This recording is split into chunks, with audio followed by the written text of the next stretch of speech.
Hi everyone, Julia Usher back again with my third competition Q&A of the 2025 cookie competition season. Today I have gold sponsor Lara Parodi of Sweet Bite app joining me to talk about our business and also to ask me a few questions about the competition. Lara has been a long-standing sponsor of Julia M. Usher's cookie art competition. She joined us when it was first online in 2021, and I am most grateful this year and as always for that participation. We'll meet Lara a little bit later. I'm going to spend a few minutes just reviewing my competition for the benefit of those of you who are not familiar with it. Which brings me to my next slide. What is my cookie art competition? In a nutshell, it's basically the largest juried online cookie art competition in the world. By juried, I mean it's professionally judged by a team of extraordinary cookie artists who provide some of the most valuable feedback you're likely to get in this kind of competition format. Because it's online, it's open to anyone, anywhere on the globe, and also anyone who is from anyone just starting out to anyone who's been decorating for quite a while. We have categories for beginner and intermediate decorators, as well as advanced and master decorators. The competition also has categories for 2D or flat cookies, as well as 3D cookies, so you can create in different forms. The primary requirements of the competition are that you pay a $15 registration fee on my Eventbrite site. That's my registration platform. And that's simply to declare your intent to enter. Once you register, you'll gain access to entry databases, which will give you a very clear idea of what you need to upload once you're done with your entry. So it's a good idea to register early. We'll talk about that a bit later. The entries must also be created fresh for the competition. They must comply with our rules, and you'll see a list of them on Cookie Connection, which is my competition's home base. There's a post there under the blog, under the competition section of the blog, in fact. It's called the Competition Overview. I'll have a link to it underneath this video. That's where all the rules are. You'll also find a link to register on Eventbrite there.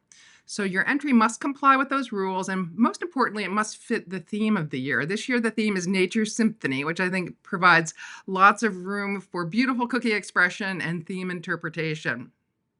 As I said, it's helpful to me and you to register early. We'll talk about that more at the end of the presentation. And the good news is we're very early in the registration cycle. There's still a good 2 months to go. Entries are not due until May 31st. Entries will be created as cookies, of course, in the comfort of your own home. That's the advantage of having the competition online. You can create the entry at your own pace. We require that photos be taken, a short video, and a couple of paragraphs be written about the entry. And those things, once you're done, get uploaded into those databases. So you're not physically entering a product as you would at an actual show. You're entering the photos and videos and other materials that support that entry. Anyway, I hope that's clear.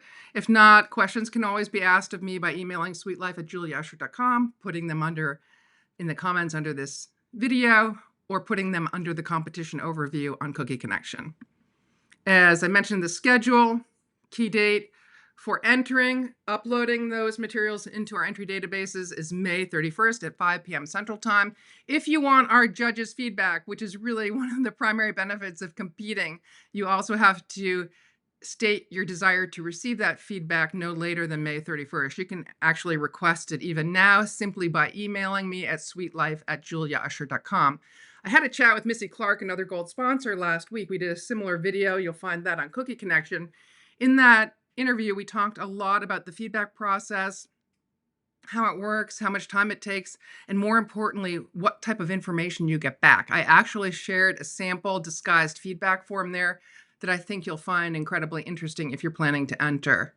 But the information there is very, very rich and detailed, and really one of the primary ways you're going to learn and grow from this competition is signing up for that feedback. Once entries are received, judging begins pretty instantaneously. We plan to start judging on June 1st. It's a 2-stage judging process. Each of our judges independently evaluates and scores each entry. Then we come together at the very end and compare scores, discuss any close calls, maybe reconsider some of the scores if the calls were close and if people had differences of opinion. But the entire judging process will probably take about 2 weeks, which is another advantage of doing this competition online. It really gives our judges a chance to focus and carefully evaluate each and every entry. Again, that then leads to pretty rich feedback. And by June 30th, we hope to have winners announced. I say subject to change here simply because we don't know until the very end how many entries we're going to get, and a larger number of entries may dictate a larger judging and evaluation period. But so far, so good. Entries are due May 31st. That's the key thing to remember. Why enter? I touched on this already. Really, it's a great opportunity in a low-risk way to stretch skills and learn new things. It's low risk because no one really needs to know you're entering. You're not putting your physical entry on a competition table for everyone in the world to see. You're putting it into a secure private database that only judges will see. Of course, if you win, we'll showcase your entry proudly, but there's nothing to lose if you don't. And in fact, there's only lots to be gained, because if you request feedback, you're going to get some extraordinary feedback from an incredible set of judges who I'll introduce in a sec. The prizes are awesome too, as you will learn if you haven't seen the information floating around online already. With respect to our judges, they were announced officially on Cookie Connection a few weeks ago. There are some previous members of the team that are joining me again. 4 out of the 5 judges have judged with me in the past, some for many, many years. And Anna Olnick is our new addition to the team. We've got a great cross-section of judges here from various countries. 2 from the US, 1 from Ukraine, 1 from Canada, originally from Argentina, and another from Italy. So quite a range of countries and therefore decorating styles represented. They also cover a broad range of cookie decorating expertise. We've got everybody from intricate pipers to expert painters to those that are masters of 3D construction. So this team taken together is more than competent and more than capable of judging any entry that comes at them. They also all have either extensive judging experience or competing experience themselves. So they're very much in tune with the kind of heart and soul that goes into each entry, and are compassionate feedback providers because they really understand what it takes to bring an entry to the judging table. Okay, on to prizes. They are great too. This year, if you didn't see the announcement a week or so ago, the total prizes are ringing in at $20,650 USD. These prizes consist of both cash and digital gift certificates that can be redeemed anywhere in the world. So for those prizes, I have my sponsors to thank. There are 17 wonderful companies that contributed to this total this year, and I am supremely grateful for all of them. Today, as I mentioned, we'll be joined by one of our gold sponsors, Lara Parodi, who I'm going to introduce in the very next slide. She's going to be joining us today to talk about her business, what benefits it provides to cookie decorators. She'll also be revealing her prize in this competition, and then we'll turn to some questions she has for me about the competition, which I think might be useful for entrants to also hear. So without further ado, let me introduce Lara. Hi there. Hi, Julia. How are you? I'm doing fine. How are you this morning?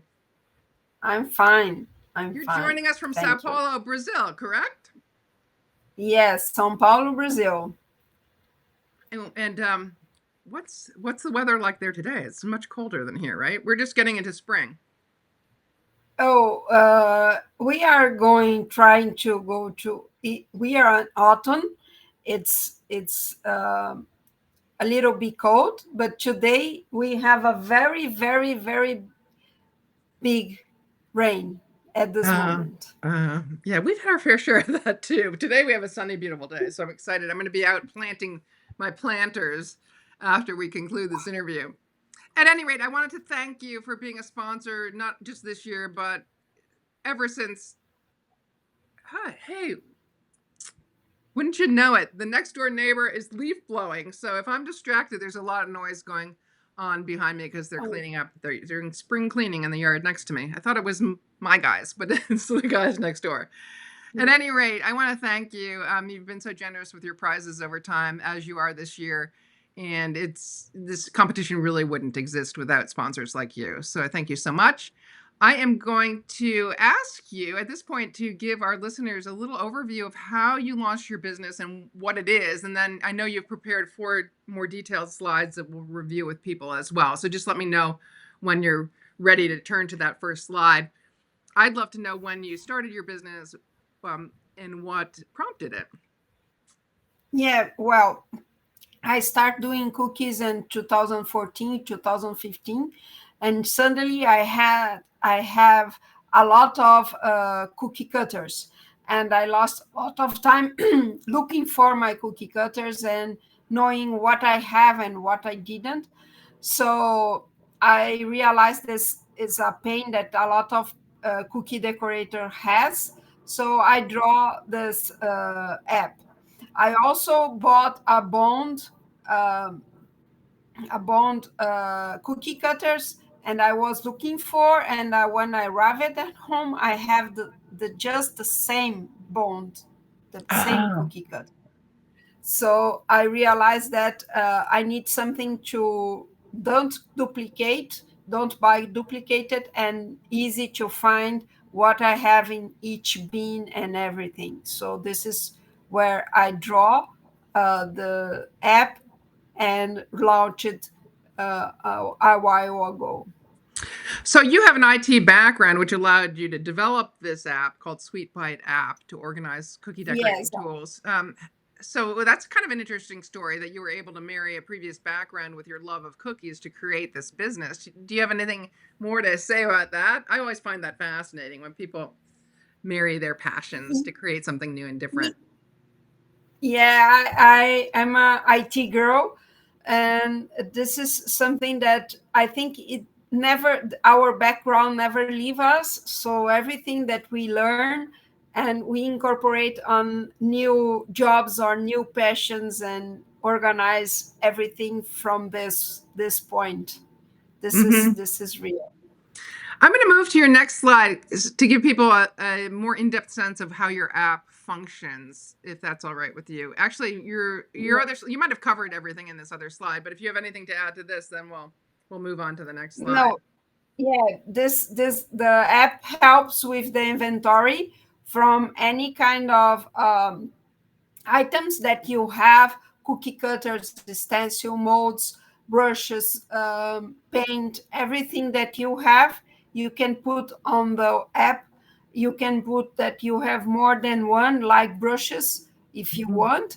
And so easy, make easy to find, know if you have a kind of type of brush or something like that when you are on the store buying, or so it's easier to know what you have.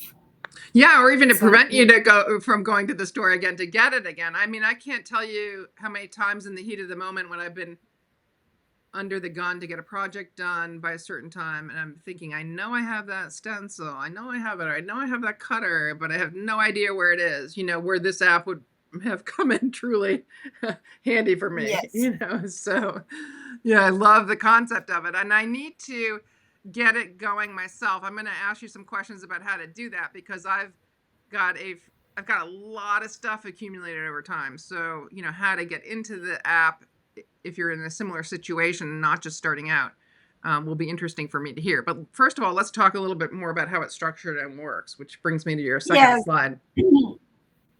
On this slide, you have the main screen that you have how many items you have. So items, it's cookie cutter, stencils, molds, everything that you have is an item. And types, it's cookie cutters, stencil, molds, brushes. So this is the type. Places, it's where you put them. If you put on the bin or in a drawer or in a wall. Some people use walls to keep their stuff. And suppliers, it's like Anne Clark, Sweet Sugar Bell, so help you to find everything that you have from Sugar Bell.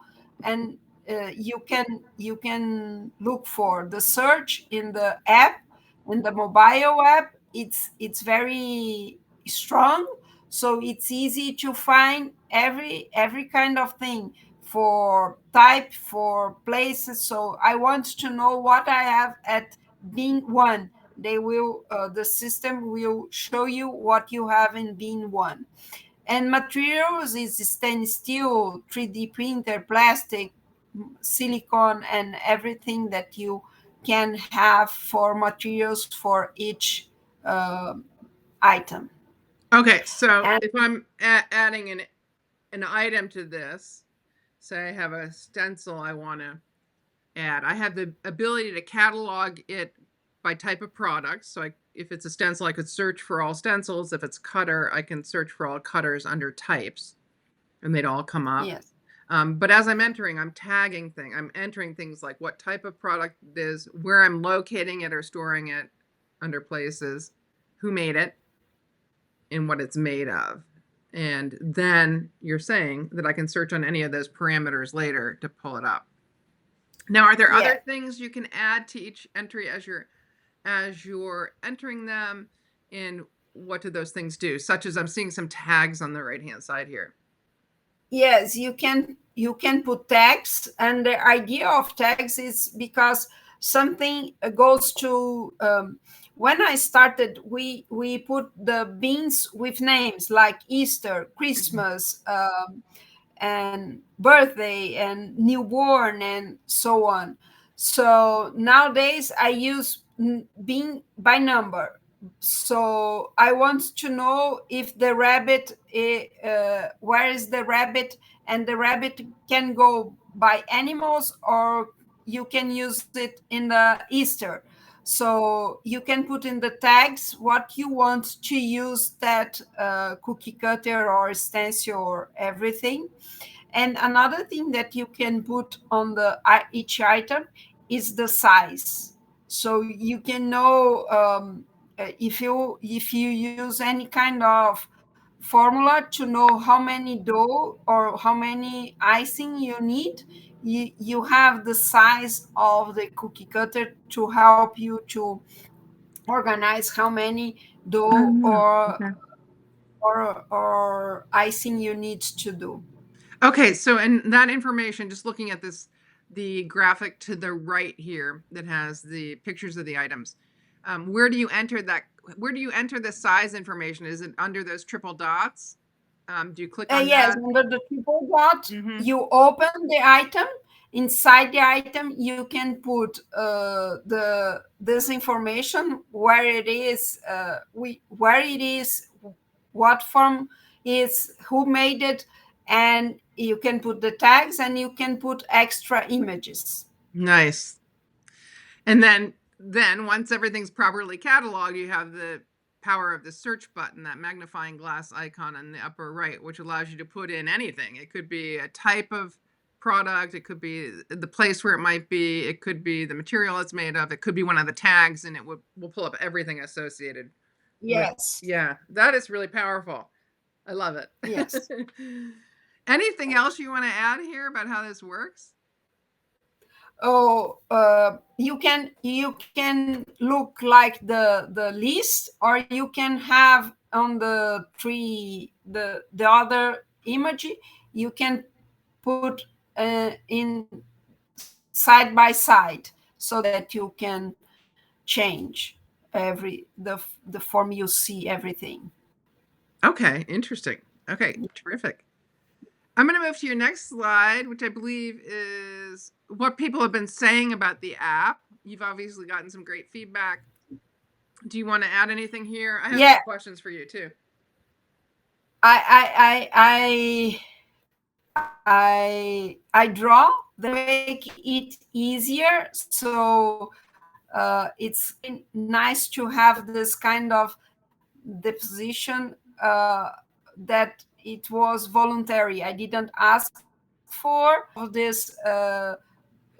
Girls gave me their feedback voluntary. So I was very glad with that help to and time, not buying duplicated, and finding easier what you have and where it is. Yeah, absolutely. Now, I imagine since you started your business a few years ago, there have been other companies that provide inventory management tools, um, tools that are designed to help people organize various items for their business. Can you say, can you talk a little bit about how your app is distinguished from those? What makes it better for cookie decorators, that sort of thing? Well, because I IT girl and a cookie decorated, I taught everything that it's important. So, like, I have extra images where I can put my cookies or inspiration cookies that help me when I want to do something. And so one thing, you have the size of the cookie cutter that help you to know which goes because in a photo sometimes to know what time or what size it is. But if you take a picture with some rules, you can see Yeah. the signs that help you to organize your set or something like that. So I thought it will be important for who make sugar art. I put there. Mm-hmm. So I try. I went back to your previous slide. So looking at the baby body cutter up at the top. So for instance, you photographed it on a grid, which gives an obvious visual of what the size is. But if I were to go to these triple dots, it would open up and I'd have areas where I could also enter the actual size. I could also upload other images, like how I or other people use that cookie cutter in the past, as you said, for inspiration. Yeah, I can see that being Yes, super helpful. And you yes. and how are you priced relative to some of these other apps? Is there some any benefit to your pricing? Yeah, well, when I started, has a one competitor that they have a very low price, but nowadays this one it's very high because they are looking for big companies. So nowadays I know has another options in the market, but I like mine, and I thought that mine it's interesting.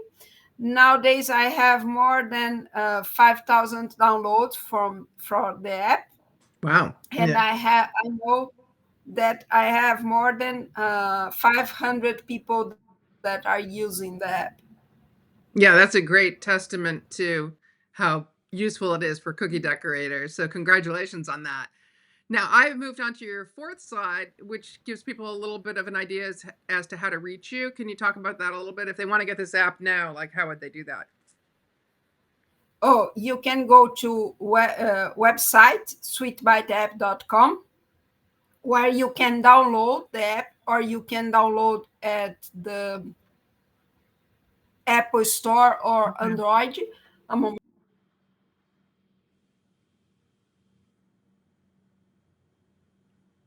sorry. Oh, no problem. Or you can just go to the QR code and you are going to the website automatically. Okay. Now I have I'm coming back to that question I intimated I was going to ask earlier. I can see how it'd be really easy if you're just starting out to start entering all your stuff into this app. But here I am confronted with a lot of cookie decorating stuff from years of accumulation. A few years ago, I did have a professional organizer come in because my tools had been scattered everywhere. I'd come back from a teaching trip and I'd just throw them on, keep them in the suitcase on the floor, and then scramble to try to find them when I needed them later. So I did have a professional organizer come in. My tools are now fairly organized. They all have a certain place, but I'm plagued with not always remembering where that place is, which is why I can see how this app could be really valuable. But my question is, like, how do I get started? Because I can imagine with the range of stuff I have to do and just keeping up with my business and yeah, when just keeping up with my business and life, like where am I going to find the time to carve out to enter all this stuff in the app? Do you have any tips to help people get started with the entering process if they're long established? Yeah, I suggest that you start like when you pick up some cookie cutters or items to do a set. Be instead of putting back, you take a picture and catalog it at the time. So you took like a little bit more to put back, but you are organizing. Or if you have like beans, you pick up one bean and like in a half an hour you resolve that bean. Mm-hmm. So you go in parts Mm-hmm. because it's a lot of information. And when we had an inventory background, it's a little bit difficult to put in. I have my mom that helped me when I put everything in the app. So I know that sometimes extra help for this, it's good also. Yeah, it might be a good project for a young child, a teenager who has some spare time or anything like that, too. So, okay, so I think what I'm going to do is download mine today and get started because I'm looking around here and I still have a lot of materials out from the last project I did. And before I stow them, now would be a good time to get them logged.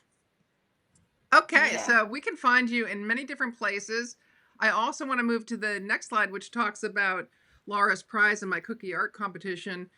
If you want to, I will say you have the benefit of also getting 3 years of membership in Sweet Bite app if you should happen to win um, one of the uh, one of the awards in my competition. She's giving out 3 years of membership in Sweet Bite app, which is valued at 135 USD, and she's giving it out not once but 12 times. So each of our 12 winners will receive one of these coupons. We have winners in both the 2D category and the 3D category, and within each of those categories, we have two classifications, skill level classifications: beginner, intermediate, and advanced master. So we've got beginner, 2D, advanced 2D, beginner 3D, and advanced 3D. And we award to 3 people for second and third within each of those categories. That's how we arrive at 12 prizes. So I thank you for your generosity. That is huge.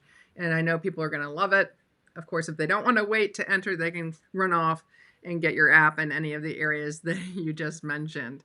Thank you so much for Thank you. sponsoring again this year and for sharing the business that you have clearly built through passion and combining two skills that you hold dear. We're going to move now to some questions that Lara provided to me in advance. So I've been a little bit prepped on these. I thought she actually sent me a lot more than this. So if we have time, we'll get to a few others. But I thought these 3 might be most interesting to those who are competing, just to get a little bit more background on my competition and how I think about it, why it exists, that sort of thing. So I'm going to turn it back over to Lara, who's going to kind of take us through these questions one at a time. And where I have prepared slides, I'll be jumping off to answer them with the help of those slides. So when you created the competition, what your main goal for them? Okay, so first of all, this competition has existed in various forms, which might not be clear to people. It started way back in mid 2000s, around 2015. I was invited to judge Carrie Vincent's cake show. And I was just getting known in cookie decorating myself. After a year of judging there, she asked me if I would run the cookie competition at her show, which I did there for a couple of years. Carrie is a great mentor of mine, and I miss her dearly. But she's really the one that got me launched in the competition space, and that's why my competition is called Julia M. Usher's Cookie Art Competition. Is not because I've got a massive ego and named it after myself. That's what she had named it. She called me up one year and she said, "I want you to run this competition, and here's what I'm calling it." And she'd already published the information online. So it's kind of, I couldn't say no, and nor did I want to. So anyway, it existed in person for several years, but always embedded in this massive cake show. And at the time, cookies were really taking off. So I felt that there was a need to really amplify what cookie artists were doing, because they were doing something unique to what cake artists were doing. It was equally beautiful, it was equally creative, and I thought it really needed to enjoy a bigger platform and more exposure. So that, coming to the next slide, is really my primary goal with the competition, and always has been, is to celebrate cookie artists and to advance the state of cookie art. By entering these competitions, people often try new things, or they should. They experiment, they push their own personal boundaries, and that often leads to developing new techniques, not just new skills within the individual, but new techniques that then might translate into the broader cookie community. So my two primary goals are really that: celebrating cookie artists, increasing the visibility of our very talented community, and helping to advance the state of cookie art. Now, over time, the competition goal, the first one, has evolved a little bit, because my competition has taken place in person at Carrie's show. When she passed away, I carried on with the show at a Missouri-based cake competition where the show was filmed for Food Network. So again, I was really intent on getting cookie decorators the visibility I thought they deserved. Now, that, unfortunately, that Food Network show never aired, but that competition was pretty amazing in lots of respects. The physical shows, as you know, have been kind of struggling over the years, particularly through the COVID epidemic. And I had I've also run the show in person at That Takes the Cake show, which is not occurring this year. And it occurred and did not occur between 2021 and present. So in 2021, it was the first year I took the competition online. I did so because That Takes the Cake wasn't going to run that year due to COVID. And I felt that I wanted to continue, again, kind of promoting my community, basically celebrating the cookie artists. And I felt I could do that online on some of the platforms. Cookie Connection, that I'd already developed. Cookie Connection happened to have like the ability to create these online databases where people could upload information. I thought, hey, I can use that in some way to like allow people to upload entries, and we can just do this all digitally. And so that's how the online format was spawned. It was really spawned because of the unpredictability of COVID, but it was spawned with the same intent, which was to increase the visibility. And in some ways, and in many, actually, in a big way, the online competition creates even more visibility, because I'm able to reach people across the world. When you have a competition planted at a physical competition, those people that join it are those that live nearby or who can afford to travel there. Now with it online, anyone really anywhere can come, and we'll talk about who's joining the competition from what countries and so on as we get a little bit further. So those are my two primary goals: to celebrate cookie artists, to advance the state of cookie art. Those are big goals and concepts, and to do that, you need to have people involved. So my other competition goals are doing things that encourage people to get involved. And one is creating what I think is really an unparalleled learning experience through the in-depth feedback that we talked about, and through allowing my judges the time needed to really give quality feedback. Again, the judging process here spans 2 weeks, not the one day or half day that it might span at a physical competition.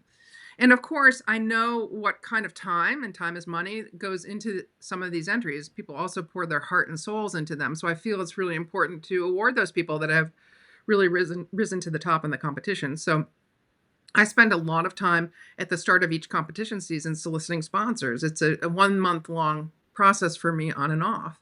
And that's that, and the generosity of my sponsors is really the reason we have the prizes we have. But I think they're an important part of what we do.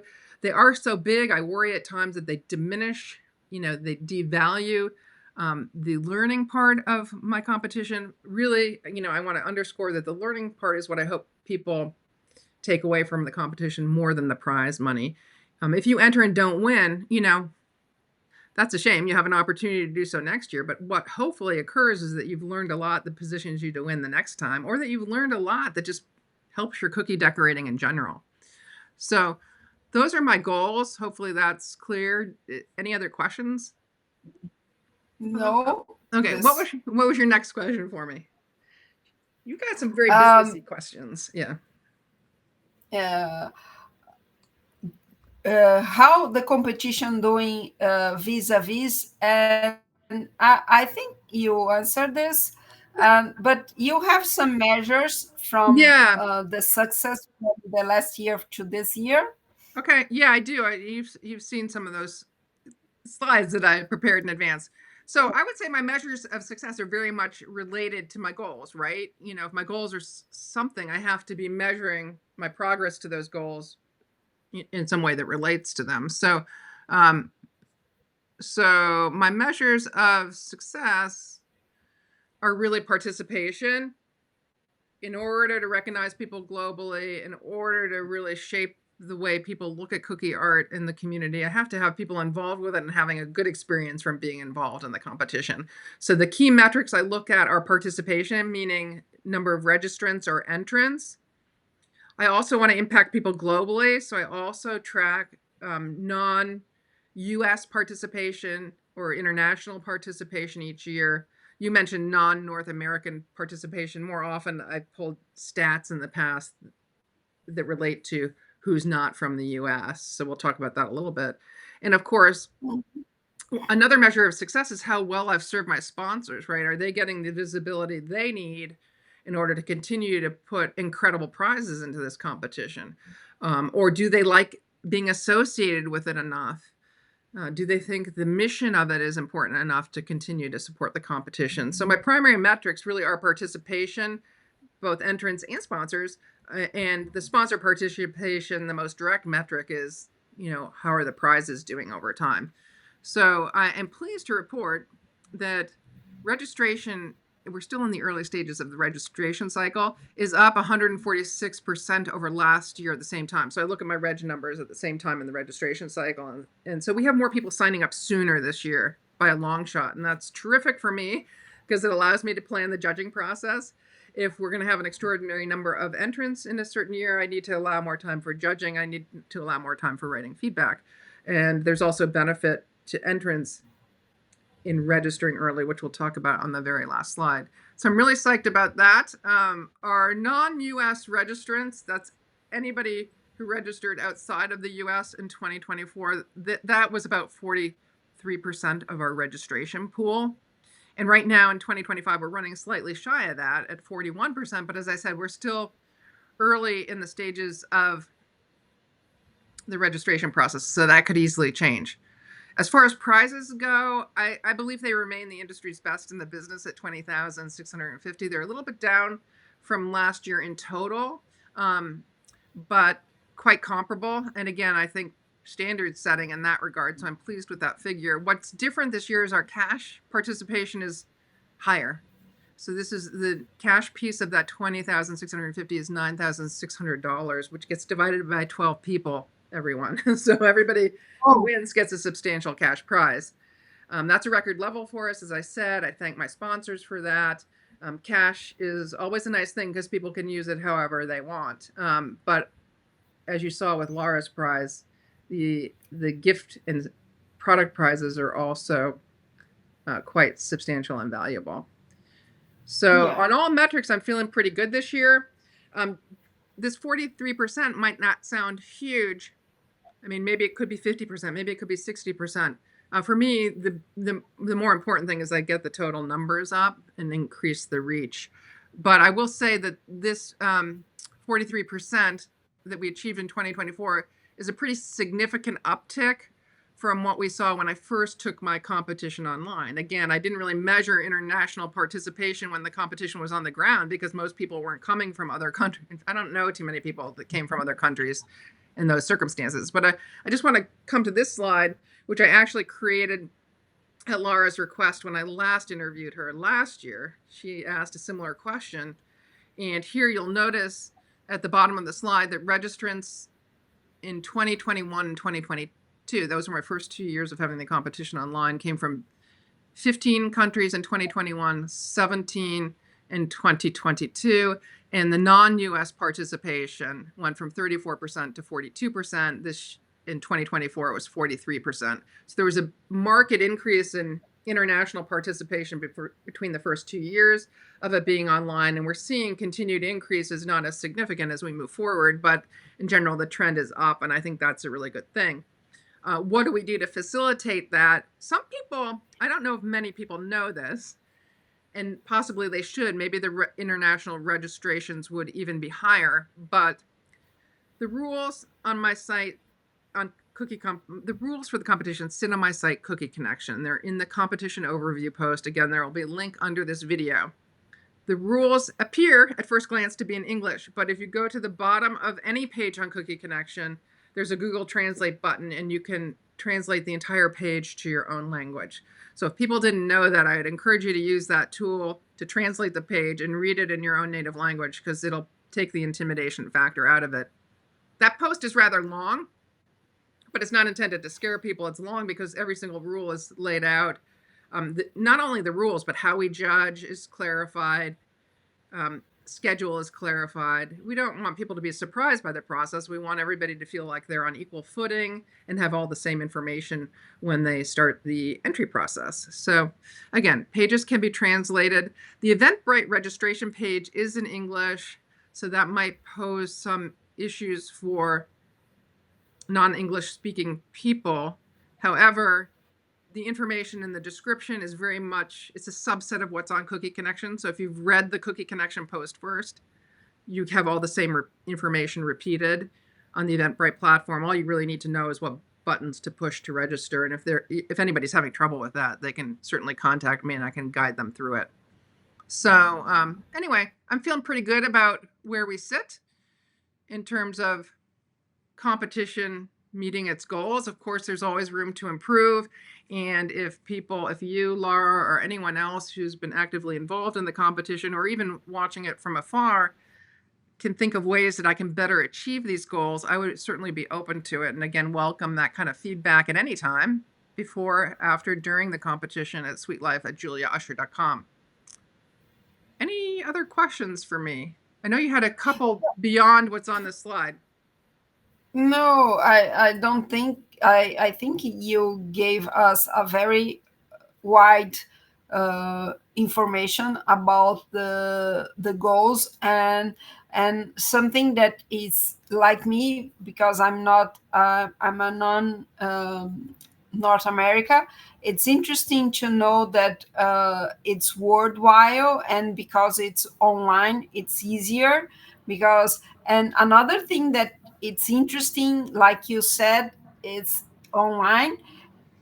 You can take the pictures and the video in your home. You don't need to worry to go to the plane or to Right. transport your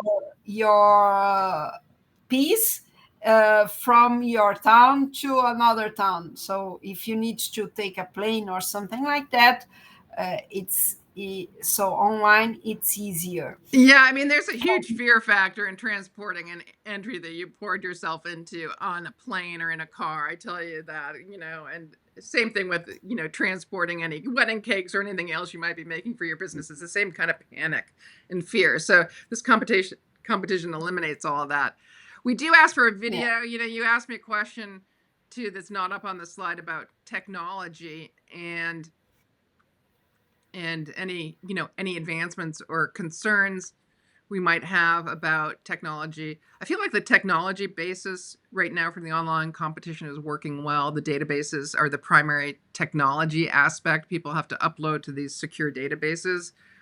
Once they're uploaded, I give judges permission to review certain aspects of the entry. The judges cannot see, for instance, who entered it, where they came from, or any identifying information. So all the judging occurs blind. We do that, blind, without any knowledge of the entrant. We do that to ensure, maximum fairness and objectivity. So I have a lot of variables I can control on those databases that also control who sees what information. And that blinding aspect is particularly important.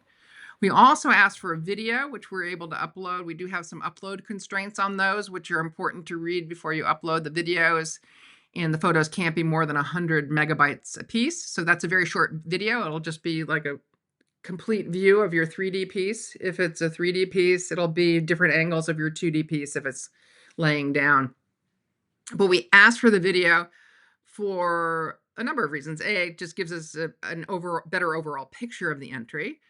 It also assures us that the entry is something that the person created, because we don't allow any repeat work. We don't allow repeat work. We don't allow people to recycle work from other competitions. Of course, we don't allow them to collaborate on the pieces with other people. So the video is added assurance that this person made the piece and took the video, on their own. But also it's, one thing we're kind of concerned about is the advent of AI and the ability for people to manufacture stuff through artificial intelligence, which again is not something permitted in the competition.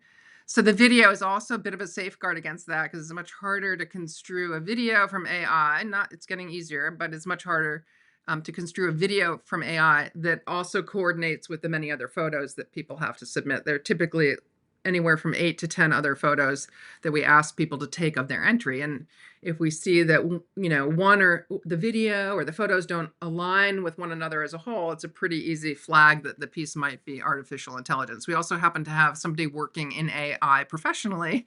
One of our judges is an AI expert. So there are lots of technology considerations that are coming into play as new technology takes shape in our environment. And we're in tune with all of that and just keeping our eyes open, again, with the purpose of it be creating the most level and fair playing field as possible for our entrants. Okay. So I spieled on technology for a bit. It was prompted by a question you guys didn't see that Lara asked me earlier. Unless you have more questions for me, I don't have much to add other than I just wanted to, again, thank you for being an incredible sponsor and for spending time with me here today. It's always a joy to see people in person and to catch up with their businesses. And to encourage people to register early. As I said, it helps me with planning the competition, but you will also gain access to those entry databases when you register. You will not have physical access to where you upload until you pay that $15 reg fee.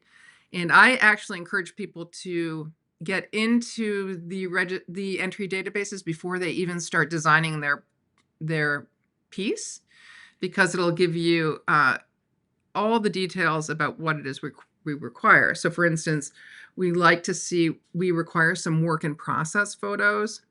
We require a picture of the cookies before, if you're doing a 3D entry, for instance, we require a look at the cookies before they're constructed so we can see how many cookies are actually in the piece. So you need to kind of know all of these things before you start your entry. You don't want to get too far down the decorating process and not have a photo of one of the things that we require.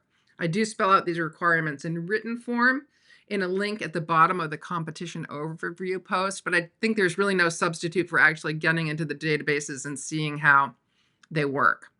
So with that said, I don't think I have anything more to add to the competition piece unless Lara has questions for me.